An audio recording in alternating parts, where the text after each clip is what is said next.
Chapter 19, The Shock on the Stairs.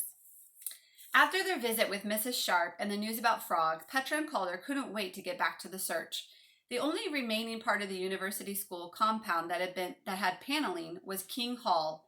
The middle school and the high school buildings were too new, and Poppyfield Hall had been carved up into studio and theater spaces.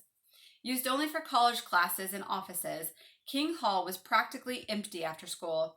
Starting on the first floor, Petra and Calder worked their way upstairs. There seemed to be miles of dark wood.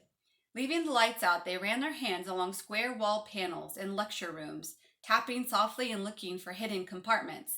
They opened closets and cupboards, but all were empty. They leaned on grates and rattled bulletin boards. The building seemed discouragingly solid. "This place is dead compared with Delia Dell," Calder said, looking out at the bright building across the street. Completed in 1916, Delia Dell Hall boasted countless gargoyles and faces half hidden in decades of ivy. There were stone turrets, an assortment of chimneys, and casement windows. In addition to the original rooms, it had a pool, a pub, and a modern movie theater. Parties and performances were held there. The building cast a warm yellow glow on the snow, a glow that sent fingers of light into the dark classrooms of King. "So much for my U for the U school pentomino idea," Petra said, standing next to Calder at the window. "Guess she's not here. How about a quick look in Delia Dell before we go home?" "Sure. Plus, we can get M&Ms there, and I'm starving." Their voices faded into the early darkness as they headed across the street, leaving the quiet of King Hall to resettle behind them. Calder and Petra sat on a long bench on the first floor in Delia Dell, sharing blue ones and a bag of potato chips.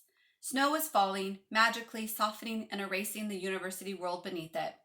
They piled jackets and hats and gloves into a damp mound beside them. Several college students on the other side of the room were talking about a Latin class. A man with heavy eyebrows sat reading a newspaper. A professor with a head like a pink bowling ball hurried in the direction of the pool, towel under his arm. A woman carrying a giant ring of keys passed their bench and headed up the stairs. Calder could hear the sharp click of a door opening and the thunk of a lock sliding into place from inside. Petra didn't seem to notice any of this. She was eating steadily, looking straight ahead of her with a sleepy expression. Calder was feeling talkative. "Wow, this whole place is wood. Look at that staircase. I've never really noticed it before. It looks like something from an old movie. Like Betty Davis should be standing at the top." "Right." Petra stood up and stretched. "Come on, it's getting late." Away from the entrance hall, they wandered through room after empty room of paneled wood, stone fireplaces, tiled floors. They stayed in the older parts of the building. Neither had realized how big the original part of Delia Dell Hall was. It twisted and turned gracefully, a rectangular dance with surprises in scale and mood. One moment it was grand, the next cozy. There was a huge ballroom space on the first floor with a Tai Chi class going on in one corner. Across the way was a miniature reception room followed by what looked like a dining room. Plaster grapevines covered the heavy beams overhead, and the walls, paneled in rectangles of varying sizes, were interrupted here and there by almost invisible doors. A small wooden knob and a keyhole were the only indications that something might be up. One door led to an old-fashioned kitchen, one to a back staircase, and 3 or 4 others were simply locked. The dining area opened into a sunny library with a generous fireplace. Over the mantel, a wooden scroll read, "Dedicated to the life of women at the University of Chicago." Carved lions and horses flanked the dedication. Petra stood in front of it, admiring the elaborate Gothic letters. "Cool. I wonder what that means." "My mom told me this was the first place at the university where women students could hang out." "Anyway," Calder said, "let's keep going." On the second floor, there were some offices and 3 empty lecture rooms, all with rows of wooden chairs and old oil paintings on the walls and elaborate leaded glass windows. The third floor had a miniature theater. The walls of the room facing the theater were covered with a parade of young people in medieval costumes, dancing, playing, and talking with one another in idyllic country setting. The north wall had vaulted windows with French doors that opened onto a roofed terrace. Petra and Calder stood, awed, at the entrance to the room. A red velvet curtain covered the stage, and on either side was a small wooden door. Propelled by the same urge, they walked slowly toward the stage. There was no one in sight. Without a word, Calder tried the door on the right-hand side. It opened. 3 short steps led up to a tiny backstage area. They crept inside, stepping over frayed curtain ropes, a lute with no strings, a plastic pitcher, and an old broom. "These look like props for a goofy Vermeer," Calder said. He thought Petra would smile, but she didn't, seemed to be listening. "Not much a place to hide," was all she said. Petra suddenly felt as though she had forgotten something important, or as if she was supposed to be someplace but couldn't quite remember where. Or maybe it was that she didn't feel well. It was an effort to talk. Back on the second floor, she wandered over to a window seat and sat down. Being next to the casement window felt oddly comforting. Calder was down on all fours looking up into the fireplace. "I'm just checking for hidden shelves. This building could be filled with secrets we haven't even imagined, you know?" Hearing no response, he peered around at her. "What's the matter? You look like you're half asleep." "Calder, these windows." Calder sat up. "Yeah," he said slowly. "Kind of like Vermeer windows." Petra looked around the room. "And the paneled wood. I mean, millions of old buildings have paneled wood, but these rectangles..." Petra's voice trailed off, and she stared at her reflection in the darkening glass. Calder came over and sat down quietly next to her. "Do you want to look around some more?"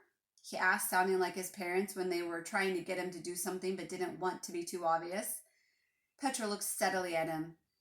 "Calder, what are you thinking?" "That you sound like we might be getting warm." Petra was suddenly feeling horribly warm. "I might just be getting sick. Come on, let's get out of here." They headed back to the first floor. They passed the weasels that became brass door handles, the carved flute player overhead, the stone lions mounted high above the landing. Petra, resting her hand on the railing as they walked slowly down the sweeping staircase, stopped with a jolt. Calder kept going. The railings were a delicate tangle of iron grapevines and creatures. There were birds, mice, and lizards. Instead of newel posts at the bottom of the staircase, an intricately carved oak monkey clung to either side of the railing. Monkey, panel, vines, flute, fines. She could feel the blood beating wildly in her temples. Monkey, vines, panel, flute, fines. Fines! Mrs. Sharp's words! Petra stood frozen, one hand gripping the railing. Here she is walking down the steps. Notice all of the details.